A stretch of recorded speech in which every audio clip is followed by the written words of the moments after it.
ఏపీలో అసెంబ్లీ ఎన్నికలకు సమయం సమీపిస్తోంది. ప్రచారానికి పట్టుమని 25 రోజులు కూడా లేవు. అయినా కూటమిలో ఇంకా కొన్ని స్థానాల్లో సీట్ల సర్దుబాటుపై అసంతృప్తి జ్వాలలు ఎగిసిపడుతూనే ఉన్నాయి. ముఖ్యంగా టీడీపీ కంచుకోట వంటి స్థానాల్లో సొంత పార్టీలోనే నేతల మధ్య విభేదాలు పార్టీకి ఇబ్బందిగా మారాయి. టీడీపీ ఇప్పటికే వరుసగా 3 సార్లు గెలిచి హ్యాట్రిక్ సాధించిన ఉండిలో ఆ పార్టీలోని నేతలు ఎవరికి వారే టికెట్ తమది అంటున్నారు. అధికారికంగా అభ్యర్థిని ప్రకటించినా అసంతృప్తులు చల్లారలేదు. కూటమి ఏర్పడిన తర్వాత పలు నియోజకవర్గాల్లో అసంతృప్తులున్నప్పటికీ ఉండి నియోజకవర్గంలో మాత్రం టీడీపీలో వర్గపోరు పార్టీకి తలనొప్పిగా తయారైంది. ఉండి నియోజకవర్గం టీడీపీ టికెట్ కోసం ఇప్పటికీ కూడా 3 నేతలు పోటీ పడటం విశేషం. ఇప్పటికే టికెట్ ప్రకటించినా కూడా తమకే టికెట్ వస్తుందని ధీమా వ్యక్తం చేస్తున్నారు. అంతేకాదు ఎవరికి రాకపోయినా మిగిలిన వాళ్లు స్వతంత్ర అభ్యర్థులుగా బరిలోకి దిగడం ఖాయమని స్పష్టంగా తెలుస్తోంది. అందుకే ఉండి టికెట్ హాట్ టాపిక్ గా మారింది.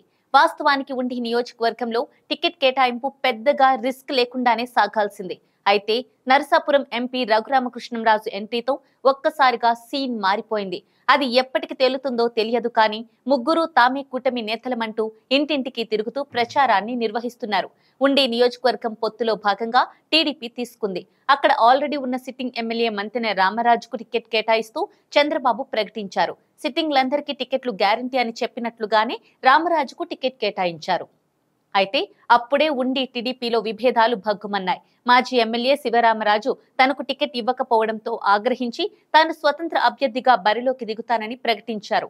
అధినాయకత్వం బుజ్జగించినా ఆయన మాత్రం తగ్గడం లేదు. తన ప్రచారాన్ని తాను చేసుకుంటూ వెళుతున్నారు. శివరామరాజు 2009, 2014లో 2 సార్లు ఉండి నుంచి టీడీపీ ఎమ్మెల్యేగా ఎన్నికయ్యారు. అయితే 2019 ఎన్నికల్లో ఆయనను నరసాపురం పార్లమెంటుకు పోటీ చేయించడంతో ఆయన ఓడిపోయారు. దీంతో మళ్లీ తన ఉండి టికెట్ తనకే ఇవ్వాలని పట్టుబడుతున్నారు. మరోవైపు 2019 ఎన్నికల్లో టీడీపీ నుంచి గెలిచిన రామరాజు కూడా తననే కొనసాగించాలంటూ ప్రచార స్పీడ్ పెంచుతున్నారు. నరసాపురం పార్లమెంటు పొత్తుల్లో భాగంగా బీజేపీకి వెళ్లిపోవడంతో రఘురామకృష్ణంరాజుకు ఉండి టికెట్ ఇచ్చేందుకు టీడీపీ అధినాయకత్వం రెడీ అయిందని ప్రచారం సాగుతోంది.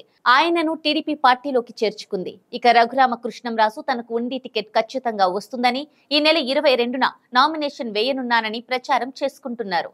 అందుకోసం తన అనుచరులను సిద్ధం చేసుకుంటున్నారు. మరోవైపు రామరాజు తన టికెట్ ను వేరెవరికైనా ఇస్తే ఊరుకునేది లేదని, ఇండిపెండెంట్ గా బరిలోకి దిగుతానని అధినాయకత్వానికి హెచ్చరికలు పంపారు. ఆయన ఇప్పటికే జనంలోకి వెళ్లి ప్రచారాన్ని చేసుకుంటున్నారు.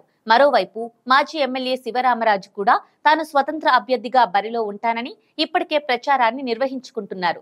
ఇలా ఉండి నియోజకవర్గంలో 3 రాజులు టికెట్ కోసం యుద్ధం చేసుకుంటున్నారు. చివరకు ఉండి టికెట్ ఎవరికి దక్కినా మరో 2 మాత్రం టీడీపీ విజయానికి గండి కొట్టడం ఖాయమని మాత్రం స్పష్టంగా అర్థమవుతోంది.